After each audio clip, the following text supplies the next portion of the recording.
বিজয়নগরে police ও ডিবির যৌথ অভিযান। বিস্তারিত জানাচ্ছিলেন মাহিন আলম।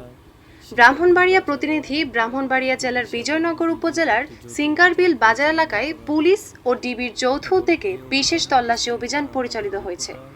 শুক্রবার বিকাল 4টা থেকে রাত 8টা পর্যন্ত এই অভিযান চলে। অভিযান চলাকালে সকল প্রকার যানবাহনের বৈধ কাগজপত্র পরীক্ষা করা হয়। বৈধ কাগজপত্রবিহীন যানবাহনের বিরুদ্ধে আইনানুগ ব্যবস্থা গ্রহণ করা হয় এবং বেশ কিছু যানবাহনের বিরুদ্ধে মামলা দেওয়া হয়। আইনশৃঙ্খলা রক্ষাকারী বাহিনীর এ ধরনের অভিযানকে স্বাগত জানিয়েছেন স্থানীয়রা।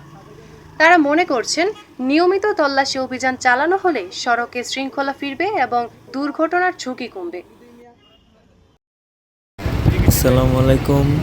ব্রাহ্মণবাড়িয়া জেলার বিজয়নগর উপজেলার সিঙ্গারবিল বাজারে পুলিশ এবং ডিবির একটি যৌথ অভিযান পরিচালনা করা হয় এবং এই অভিযানের বিস্তারিত আমাদের রিপোর্টার এবং ওসি স্যারের মুখ থেকে শুনুন।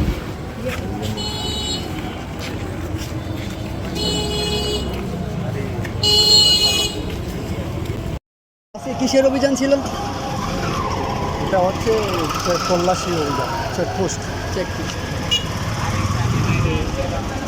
ইনশাল্লাহ আমরা সাথে আসছি অভিযান নিউজটির পক্ষ থেকে। আমি রিপোর্টার মোহাম্মদ হৃদয় মিয়া।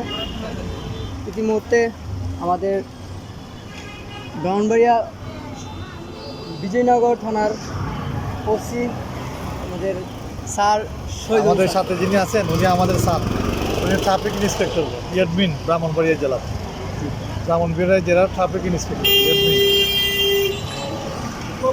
ধন্যবাদ।